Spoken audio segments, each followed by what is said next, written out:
Retour d'expérience sur Zoom, sur la traduction des sous-titres en temps réel pour une réunion que j'ai eue avec Singapour. C'était Singapour finalement, c'était pas Taïwan. J'ai eu une réunion avec Ken de Singapour. On a eu une réunion. Okay, so another plugin obviously could. En anglais. C'était vraiment très très chouette. On a pu discuter de manière très fluide. Moi, je suis pas bilingue parfait en anglais, et le fait de pouvoir avoir ces sous-titres qui sont traduits en français, ça me permettait de bien comprendre exactement ce que mon interlocuteur voulait me dire, de comprendre toutes les nuances dans ses propos et de pouvoir être précis dans mes réponses. C'était vraiment voilà, un chouette retour d'expérience. Alors, comment ça se passe sur Zoom? Ici, j'ai mis mon Mac sur le côté. C'est mon Mac qui est occupé de prendre le son pour la réunion, et on voit ici qu'en temps réel, j'ai les traductions en anglais. J'ai demandé de pouvoir avoir des sous-titres en anglais. Donc ici, on peut afficher ou masquer les sous-titres. Quand on clique ici, je choisis la langue que je parle. Donc en fonction de là où je suis, je choisis la langue que je parle, et puis la langue souhaitée pour le sous-titrage. Ici, en l'occurrence, j'ai souhaité de l'anglais. Je pourrais très bien mettre de l'italien, enfin ce que je veux, pour pouvoir avoir mes sous-titres traduits directement. Petit retour d'expérience aussi, lorsque votre interlocuteur arrive, préparez peut-être un petit visuel pour lui montrer en fait que tout se passe ici et qu'il peut cliquer ici. Comme il y a la barrière de la langue, parfois ça peut être compliqué de dire clique ici en dessous, etc. Voilà, avec un petit visuel, c'est beaucoup plus pratique. Autre retour d'expérience quand on affiche la transcription intégrale, donc on prend l'original et la traduction, ici, ça se trouve ici. On a le récap de ce que la personne dit. En l'occurrence, là je parle en français via le Mac, et donc on voit la transcription en français en temps réel, et puis on a la traduction en dessous. Lorsque la personne parle très très vite, ça peut être compliqué de lire et de suivre la traduction en dessous. Pourquoi? Parce que au fur et à mesure qu'on parle, les phrases se construisent. Donc, petite chose, je pense que c'est mieux de ne pas mettre l'original, de juste mettre la traduction. Ça permet d'avoir plus de place et donc de lire un peu plus facilement.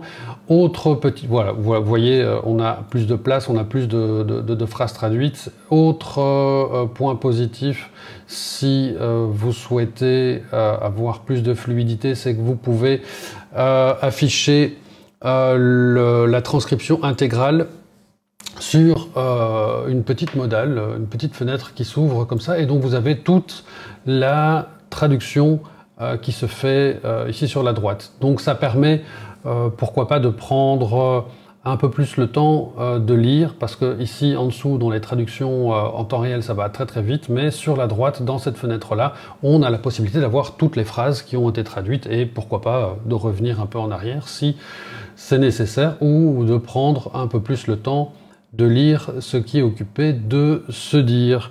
Au niveau des paramétrages, il y avait une chose que j'avais pas compris, parce que c'est pas très très clair dans la doc non plus, mais je vais vous expliquer. Donc au niveau des paramètres, comment afficher ces sous-titres, il suffit d'aller dans paramètres, vous allez dans réunion, donc hop ici tout en haut réunion, et dans réunion vous cliquez ici en réunion avancée, vous descendez un tout petit peu. Les sous-titres automatisés, c'est ici qu'il faut les activer.